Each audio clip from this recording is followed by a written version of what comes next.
Nouveau CQFR sur la chaîne Basket Session Reverse. On va débriefer cette fois-ci le second tour de la draft parce que maintenant ça se passe en 2 temps.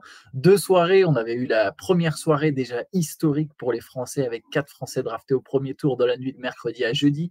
Il y en a un 5e qui s'est rajouté à cette liste lors du second tour. Melvin Aginsa qui rejoindra Dallas, qui a été drafté par les Knicks. Il aurait pu aller avec Pacom Dadier, mais le pick a été envoyé à Dallas. Mais on va surtout parler de l'événement de la nuit. Je pense que c'est la seule fois où un second tour de draft sera... le deuxième tour a été autant médiatisé. Je me demande même, Shai, si l'an prochain, ils ne vont pas déjà repasser à une seule soirée unique pour les 2 tours. Mais là, il y avait quand même un événement sur cette deuxième soirée. C'est Bronny James, évidemment, drafté en 55e position par les Los Angeles Lakers. Bronny James, Shai, qui va jouer avec son père. Ouais, quelle surprise, on ne s'y attendait pas du tout. Quelle surprise. Non, mais franchement, il y a quelques semaines, moi je pensais vraiment, en fin mai là, moi je pensais qu'il n'allait pas à se présenter à la draft, quoi. Je me suis dit, mais pourquoi je sais pas, il peut y avoir plein de raisons à ça. Hein. C'est clairement pas parce qu'il était prêt. Il était aussi prêt que plein d'autres qui se présentaient, parce qu'on sait, on a déjà parlé de la saison qu'il a vécue avec USC. Mais ça peut aussi être juste parce que lors d'une discussion avec son père, il a compris que c'était le bon moment pour se présenter, parce qu'il n'aurait pas beaucoup d'autres occasions de jouer en même temps que lui. Et LeBron et son camp ont beau dire non, on n'a pas du tout forcé pour qu'ils jouent ensemble et tout ça.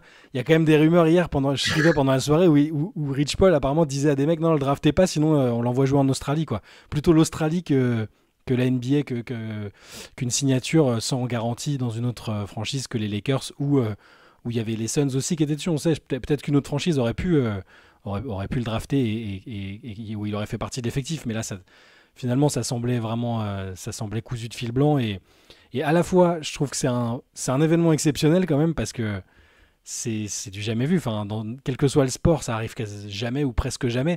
Moi, je me souviens, à l'époque, on disait toujours que c'était un peu une exception. Il y avait Gudjohnsen, tu te rappelles, l'attaquant islandais, qui était entré en même temps que son père en équipe d'Islande sur le terrain. Son père, il devait avoir 40 ans, tu vois, et lui 16 ou 17. Et c'était déjà un truc inconcevable, mais c'était à un niveau assez modeste. Là, tu as l'un des tout meilleurs joueurs de tous les temps qui va jouer en même temps, qui fait partie du même effectif que son fils. Il y a quelques années, ça aurait fait moins réagir, je pense, parce que on n'a jamais considéré Bronny James comme un joueur générationnel, un monstre de talent, mais il était quand même considéré comme un bon jeune basketteur qui pouvait prétendre à la NBA. Là, c'est tout ce qui s'est passé dernièrement qui fait que il y aura des accusations de népotisme et de manipulation pour faire venir Bronny. Donc, à la fois, je suis content parce que on assiste à un truc qui est historique, et à la fois, j'envie pas Bronny, parce que s'il voulait vraiment faire son histoire individuellement comme basketteur, c'est chaud, quoi. Et là, il va y avoir des attentes, il va y avoir des critiques. Je veux dire, s'il galère sur les quelques matchs qu'il dispute, si c'est juste pour la foire, entre guillemets, pour marquer l'histoire, je l'envie pas là-dessus, ça sera compliqué. Après, on peut être agréablement surpris, hein. Il a des qualités, c'est un bon défenseur, alors, s'il y a des facs comme USC qui étaient prêtes à le signer et à le faire jouer, à la base, c'est que c'est quand même un bon joueur. Il y a eu l'histoire du problème cardiaque qui a aussi sans doute pesé. Mais je suis content pour lui quand même, parce que c'est exceptionnel, c'est historique. Et j'aurais préféré qu'il aille ailleurs qu'aux Lakers, en fait. Voilà. Mais bon, c'est comme ça. Ouais, moi, j'ai un paquet de questions. On peut se demander finalement, est-ce qu'il aurait été draft? Quel joueur il aurait été? Pardon, je vais pas commencer par celle-là. Quel joueur il aurait été à la fac s'il n'y avait pas eu son opération du cœur? Parce qu'on ne peut pas négliger, tu vois, quand on parle de sa mauvaise saison à USC, on ne peut pas oublier que le gars, pendant 6 à 7 mois, il n'a pas pu jouer, tu vois, qu'il y a quand même eu quelque chose de lourd, opération du cœur. Donc, est-ce que ça n'a pas freiné sa progression? Et si c'était le cas, dans ce cas-là, tu peux te dire, ouais, il y a plein de raisons de penser qu'il va retrouver le rythme de sa progression. Et comme tu l'as dit, c'était un des joueurs intéressants de cette QV, même si je pense que quelque part, il y avait aussi quand même beaucoup de bruit lié à son nom, déjà avant même qu'il aille à la fac. C'est toujours un peu dur de vraiment évaluer des prospects au lycée, mais effectivement, il était quand même parmi les cadres de sa génération. Après, tu peux te demander, est-ce qu'il aurait été drafté maintenant qu'il a fait cette saison anecdotique? Il a 5 points par match à la fac. Ouais. En tant que freshman, il a joué des bouts de match, il n'est pas titulaire. Il y avait quand même beaucoup de lacunes visibles. Est-ce que tu te dis, est-ce qu'il aurait été drafté sans son père, en fait? Est-ce que même il se présente à la draft s'il n'y a pas son père? Est-ce Je qu'il ne pense fait pas pas. plutôt une deuxième année à la fac? J'ai l'impression que du coup, le pari, c'est un peu de se dire, bah, plutôt que de se développer une deuxième saison à la fac, et du coup, tu sais pas, parce que, ok, tu as l'hypothèse où tu te développes, mais qu'est-ce qui se passe si jamais tu fais pas grimper ta cote et que ça marche pas? Hmm. Tu te retrouves encore plus piégé, alors que là, il y a encore ce flou. Tu peux te dire, bah, il y a eu son opération du cœur, il y a plein de raisons tu peux faire passer le truc en mode non, mais si, vous inquiétez pas, c'est un prospect prometteur. Et le pari, c'est peut-être se dire, bah, il va progresser plus et plus vite avec un staff NBA et son père. Mais dans le même temps, c'est le second tour de draft qui aura le plus de pression et qui sera le plus analysé. Il joue déjà parce qu'il est Bronny James, donc il est le fils de LeBron James. Il joue aux Los Angeles Lakers, qui de là de base c'est ultra médiatisé. Enfin, tout ce qu'il va faire va être décrypté de près, quoi. Ça va être peut-être, c'est quoi? C'est peut-être même le rookie le plus attendu de la QV. Ça, c'est fou. Bah, C'est c'est le sûr. 55e choix. C'est sûr, parce que C'est c'était tellement incertain. Puis là, il y a beaucoup de joueurs internationaux qui ont été draftés haut, des joueurs que le grand public américain connaît pas bien. Là, pour Bronny, ça ressemble quand même à la fenêtre de tir qu'il fallait pour. C'est-à-dire que là, il y a les Lakers, donc il y a son père qui est là, qui est sur à un moment charnière parce qu'il a un levier d'influence, il a pas encore prolongé. Ça semble être le bon moment s'il voulait et marquer l'histoire et même juste aller en NBA, parce que pour répondre à ta question de tout à l'heure, je pense que avec ce qu'il a fait là avec USC, et encore une fois, c'est pas que de son fait, hein, tout le programme ça a été une cata cette saison. Je pense pas qu'il ait drafté, je pense pas qu'il ait drafté sur les seuls accomplissements qu'il avait fait au lycée, qui étaient intéressants. Moi, je t'ai dit, je l'avais vu de près. Ils étaient venus faire un match d'exhibition. Alors, il semble un peu petit par rapport à d'autres joueurs.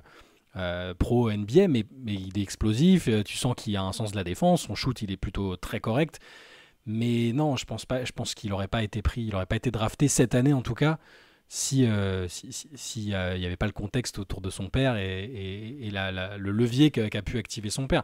Quoi qu'en dise LeBron d'ailleurs, hein, je veux dire, il a beau dire, lui et Rich Paul ont beau dire non, non, pas du tout, c'est pas du tout une obsession.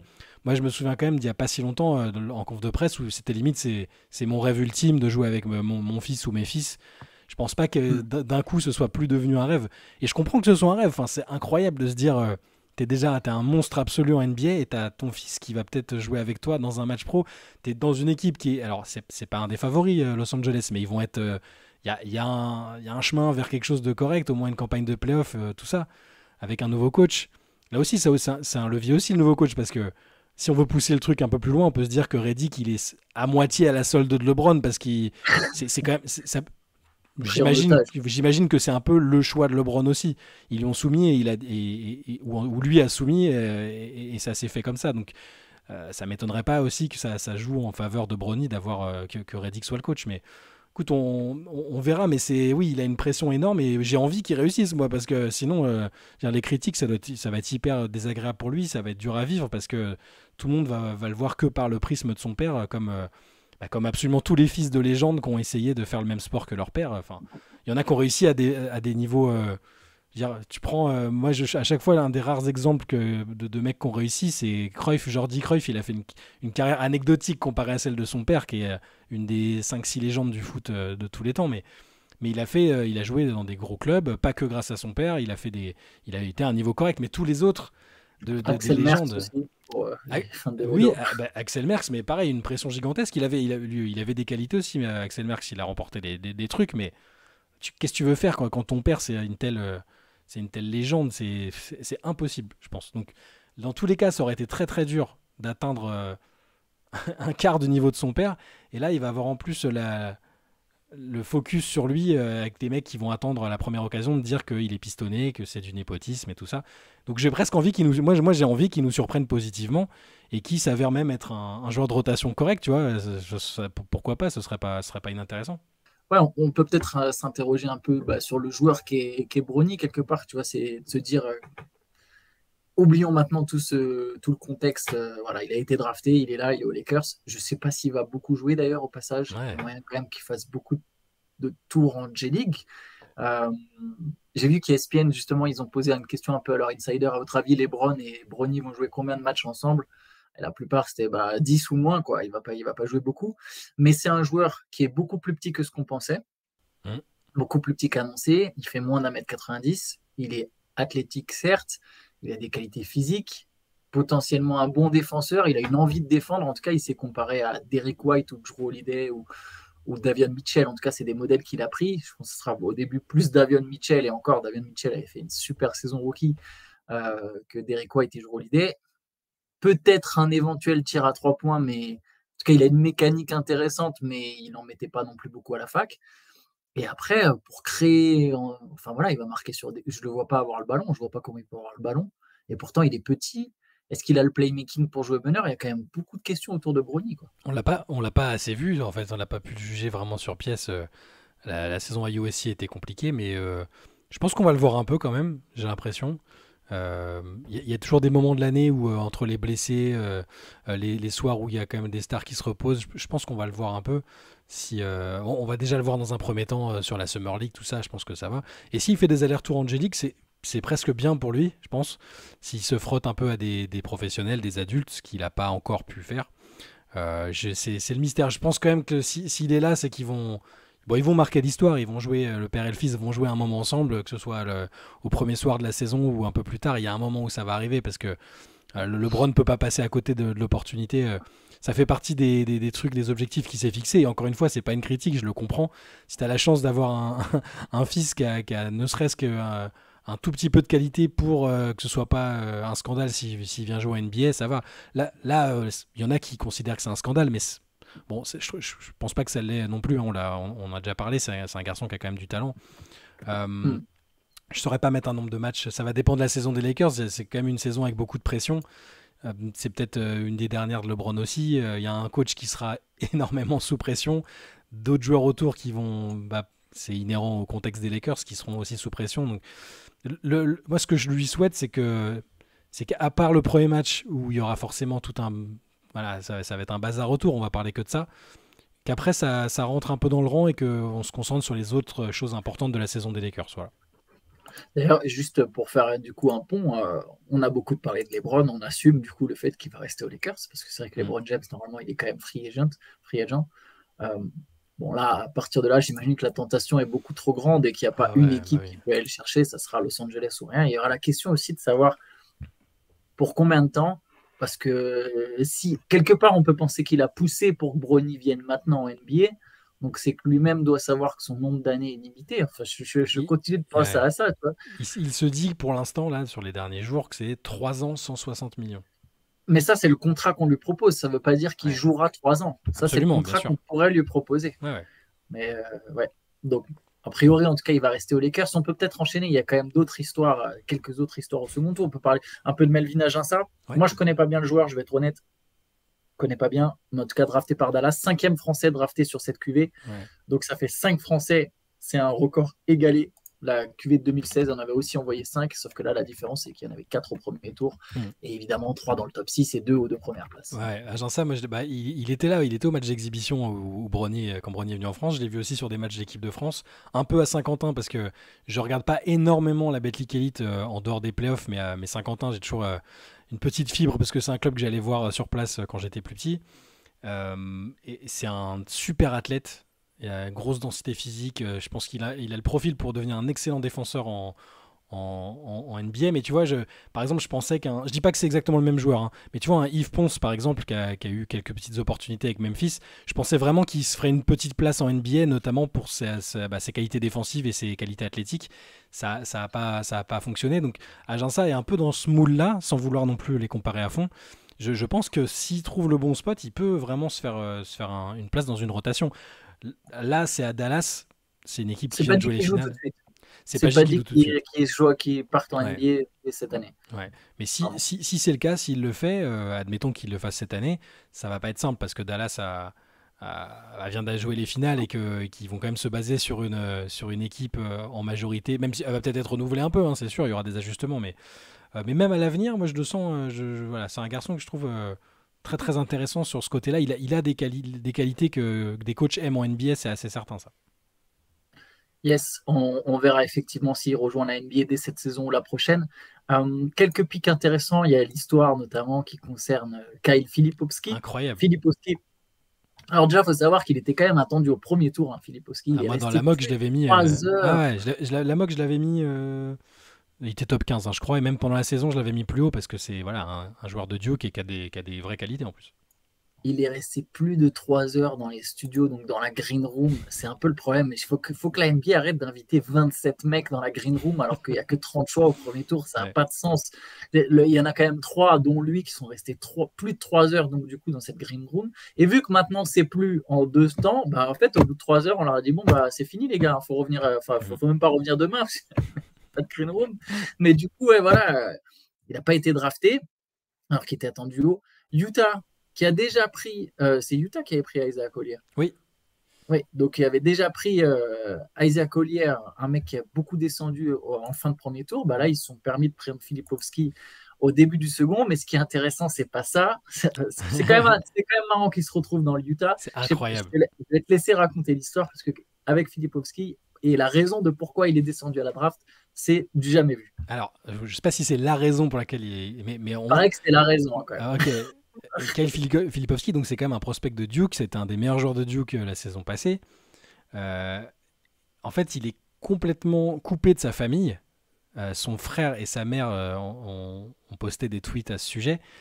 Parce que il sort avec une fille donc bon, qui est plus âgée que lui, ça c'est bon, c'est factuel, hein. Ils ont 9 ans d'écart je crois et ça fait quand même quelques années qu'ils sont ensemble, donc il y a déjà un côté un peu touchy là-dessus. Ils étaient déjà ensemble quand il était au lycée et qu'elle était à la fac.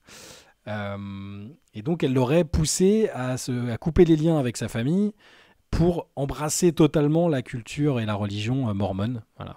Et donc ça fait plusieurs années qu'ils se côtoient plus du tout et qu'elle l'aurait prise sous son aile entre guillemets et pour qu'il rejoigne la communauté et qu'il ait perdu tout contact là-bas. Et là, comme par hasard, il atterrit où? À Salt Lake City, le repère, le royaume des Mormons aux États-Unis. Et ça peut pas être un hasard. Enfin, je peux pas croire que c'est un hasard. Je sais pas à quel niveau ça s'est joué exactement. Est-ce que c'est lui qui a tout fait avec son agent pour être sûr de finir à Utah? Est-ce que le Jazz a tout fait pour qu'il arrive là? Je sais pas exactement, mais c'est quand même une histoire assez folle. Là, c'est la mère et le frère ont posté des tweets assez longs détaillant toute l'histoire en disant. Alors, ils ont utilisé le verbe to groom, donc c'est détourné presque. Hein, c'est parce qu'il était mineur et qu'elle elle était adulte. Donc. Ça peut faire penser à ce qu'il y a eu brièvement et maintenant c'est résolu avec Josh Giddey par exemple. J'ai cru, l'espace d'un instant, j'ai Ouais. cru que tu allais citer une autre comparaison dans les beaucoup plus hautes sphères de l'État. Ah non. Non, je dirais pas jusque là, mais on peut avoir envie de problème, on veut pas être censuré sur le CQFR. mais ouais, il y a ça. Je pense qu'on va continuer d'en entendre parler. Et je sais qu'il y a des gros médias qui sont sur le coup pour essayer de dénouer un peu les fils du mystère, savoir à quel moment tout ça s'est fait. Mais c'est pas banal. C'est assez fou qu'il se retrouve à Utah. À côté de ça, c'est un très très bon basketteur. C'est un intérieur qui stretch, qui a des bonnes mains. Il a la formation Duke. Donc c'est un joueur qu'on va être amené à voir et dont on va peut-être être amené à parler. Et le Jazz, mine de rien, un noyau de jeunes joueurs comme ça, avec ceux qui étaient déjà là l'année dernière, genre Keyonte George et tout. Le roster est intéressant. Mais donc ils ajoutent Kyle Filipowski avec cette histoire un peu particulière au moment où il arrive. Ouais, apparemment, ce qui a fait baisser sa cote, c'est le fait que justement les franchises ont questionné là-dessus, donc elles ont été mises au courant. Mhm. Et apparemment, lors des interviews, ça s'est pas très bien passé, Ouais. quoi. Il n'a pas su expliquer, il n'a pas su rassurer. Et ça a refroidi apparemment beaucoup d'équipes, mais je Mhm. comprends que ça refroidisse pas Bah le oui. Jazz, du coup. Et Utah, je pense que Danny Ainge, lui, de toute façon, il se dit, oh, bah ouais, la famille, c'est. Attends, tu vois, s'il C'est la fallait famille. sacrifier sa mère pour un trade, il fallait sacrifier.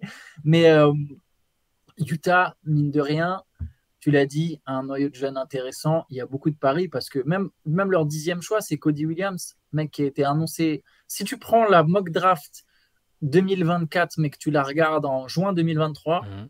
dans le top 5, il y a Isaac Collier et Cody Williams. Ouais. Et c'est 2 joueurs qui arrivent au Jazz. C'est des beaux talents, ouais. Kai Filipowski devait être dans le top 10 à cette époque, ou pas loin. Il arrive au Jazz. Donc, tu as 3 mecs qui a un an été perçus comme des choix vraiment très intéressants. Il y a Keyonte George. Ouais. Je serais pas surpris qu'il y ait un trade de Lauri Markkanen et que ça soit. Mhm. On verra parce que c'est pas simple à trader Lauri Markkanen, mais c'est une possibilité en tout cas. Ça dépend peut-être de comment il commence la saison. Peut-être que ça se passera pas tout de suite. Mais je pense que la cible, c'est toujours Cooper Flag. Et si tu ajoutes Cooper Flag à une équipe, il y a Sexton aussi qui peut être transféré, donc à récupérer des assets. Enfin, bref, Danny Ainge reconstruit de zéro et il veut vraiment avoir son noyau dur de 3-4 mecs très forts ou potentiellement très forts. Il y en a bien un entre Filipowski, Collier et Cody Williams. Il y en a bien un des trois qui va se développer et qui va rejoindre le potentiel qu'on lui prêtait à une époque. Donc, en sachant que c'est une équipe qui est extrêmement bien coachée, qui est un des meilleurs jeunes coachs de la ligue, en la personne de Will Hardy. Donc je lui fais totalement confiance pour développer ces jeunes joueurs-là, pour les mettre en avant, pour les préparer presque au moment où il y aura soit un joueur élite qui les rejoindrait dans un trade. On va pas compter sur la free agency parce que c'est Utah, mais ou alors via la draft, un Cooper Flag qui arriverait pour faire basculer le projet dans une autre dimension, comme Wembanyama l'a fait avec San Antonio, peut-être à un degré moindre, mais Flag c'est quand même un énorme talent. Ça, on en reparlera plus tard, mais là, la course au tanking, elle va être un peu plus intéressante. Je sais pas si c'est le bon terme, mais voilà, il y aura du monde qui va tanker parce que Flag, en plus, il est américain, donc tu peux tabler sur d'autres aspects sur le plan marketing et sur la visibilité. Mais Utah, j'aime assez bien leur équipe et les jeunes joueurs qu'ils ont. Et on n'a pas cité Taylor Hendricks aussi, que j'aime bien. Walker Kessler, il y avait des rumeurs de départ de Walker Kessler. D'un trade éventuel avec des équipes qui sont intéressées par lui. C'est aussi un très très bon jeune intérieur. J'aime bien leur effectif en fait. J'aime bien leur effectif. Et Filipowski, c'était un des prospects que j'aimais bien et que j'avais mis du coup dans mon premier tour. Donc le voir arriver là-bas, en plus de Collier notamment et de Cody Williams, c'est ça. C'est assez intéressant. Ça va être une équipe qui va bien jouer, je pense. On va voir des choses. Ouais, on pourra suivre ça. Effectivement, ça ferait partie des équipes un peu nulles, mais que tu es contente de suivre quand même pour voir ce qui s'y passe. On fera évidemment un coefficient de matabilité cher à Simon qui l'avait inventé. On vous refera des classements et peut-être que le Jazz sera assez haut malgré les ambitions limitées au classement. Yes. Juste peut-être un mot. Les Spurs ont réussi à aller chercher Juan Nunez. Ouais, c'est fort. Ça, c'est fort. Le jeune meneur de la sélection espagnole qui a déjà joué à des compétitions avec l'Espagne, qui a beaucoup de talent. Là, il jouait en Allemagne dernièrement, mais il fait partie des grands espoirs de la relève de l'équipe nationale espagnole. Clairement, un meneur avec toutes les caractéristiques qu'on connaît, qui sont propres aux meneurs espagnols, une énorme intelligence de jeu, de la vista. Donc, c'est peut-être pas pour tout de suite, mais c'est très intéressant quand même, ne serait-ce qu'à moyen terme, je pense. Yes, on va s'arrêter là-dessus. Je donne peut-être quelques trades en speed. Reggie Jackson a été envoyé aux Hornets. Kentavious Caldwell-Pope a opt-out de son contrat. C'est très mal dit, mais bon, vous avez compris. Il se retrouve libre sur le marché. Donc ça va être une grosse perte pour les Nuggets parce que si renonce à sa dernière année de contrat, c'est pour aller ailleurs. Calvin Booth a dit que c'était pas grave. Hein. T'as vu? Je sais pas si il a dit même s'il est pas là, on se débrouillera en gros. Mais ça, je veux bien y croire. À la limite, qu'ils vont peut-être signer un autre mec, effectivement. Après, c'était quand même un mec. C'est gros candidat à être surpayé, Kentavious Caldwell-Pope. Ouais. Parce que la limite est fine entre joueur précieux et joueur qui est surpayé dans son cas personnel. Gros risque de le voir revenir aux Lakers, non? Je sais pas, je sens le. Ils ont pas le cap, non? Moi, j'aurais dit Orlando. Hein. Désolé, Shai. Ah non. Un mec avec un bracelet électronique, non. Ah bon, il a un bracelet. Non, je crois qu'il l'a plus. Il y avait cette histoire-là. Il a joué pendant un temps avec un bracelet électronique, mais ça doit être fini depuis bien longtemps. Puis je ne m'attendrais pas que le Magic lui propose un gros contrat. Il est très fiable depuis, d'ailleurs. Il est très important pour les Nuggets. Donc, s'il va au Magic, c'est typiquement le genre de joueur dont ils auraient besoin. Un peu plus de défense, de l'adresse extérieure. C'est très bien. Ce serait une bonne recrue, KCP. On suivra ça. Et comme autre trade, il y a donc Davion Mitchell, qu'on a cité tout à l'heure comme exemple pour Bronny, a été envoyé à Toronto en compagnie de Vezenkov. Donc c'est un trade anecdotique. Enfin, anecdotique. Les Kings sont passés sous la luxury tax avec ce trade. Et après, je crois que c'était les. Ah si, et Edgy Griffin. Joli coup des Rockets, je trouve. Edgy Griffin s'est retrouvé aux Rockets. Ils ont lâché que le 44e choix de la draft pour ça. Et je trouve que c'est un joli coup parce que j'ai pas compris pourquoi les Hawks ont complètement arrêté de faire jouer Edgy Griffin, qui était un bon rookie, peut-être pas excellent, je ne vais pas abuser, mais qui était un vrai bon rookie qui a que 20 ans, produit de Duke, saison rookie à 9 points par match dans une équipe pas non plus très faible. Donc c'est quand même fort d'apporter 9 points par match dans une équipe quand tu es dans la rotation d'une équipe qui joue le play-in et qui a joué les playoffs au final. Et donc Edgy Griffin, il n'a pas joué quasiment de sa deuxième saison NBA. Et là, il se retrouve à Houston, qui a quand même su développer quelques jeunes. Le second 5 de Houston va être intéressant quand même, avec bah, j'imagine Amen Thompson, Reed Shepard, A.J. Griffin, Tari Eason. Whitmore aussi. Ouais, Cam Whitmore, c'est jeune, mais c'est J'aime intéressant. assez bien aussi, ouais. Et comme toi, j'ai été étonné pour Edgy Griffin, qui est au passage le fils d'Adrian Griffin, qui a eu une expérience aussi brève qu'intense en NBA. Mais oui, c'est un excellent joueur, un très très très bon. Je pense que c'est un joueur à la relance qu'il fallait signer. Et c'est une bonne pioche, je pense, pour les Rockets. S'ils ont toutefois l'intention de le faire jouer, évidemment, on dit ça, il va peut-être Ouais. rester pas très longtemps. Mais en tout cas, j'aimerais bien qu'on sache pourquoi il jouait pas. Et j'aimerais bien le voir se relancer aussi parce il est très intéressant. Yes. Bah écoute, Shai, on va s'arrêter Ouais, là-dessus. Il y aura une surprise. Enfin, demain, c'est plus trop une surprise, on l'a un peu annoncé, mais demain samedi, un podcast spécial sur la draft. Donc voilà. Donc restez, on ira beaucoup plus en ouais. profondeur sur la draft avec un invité de marque. Donc checkez ça. On se retrouve d'ici lundi pour un nouveau CQFR et bonne Absolument. journée à tous. Ciao, ciao. Ciao, ciao.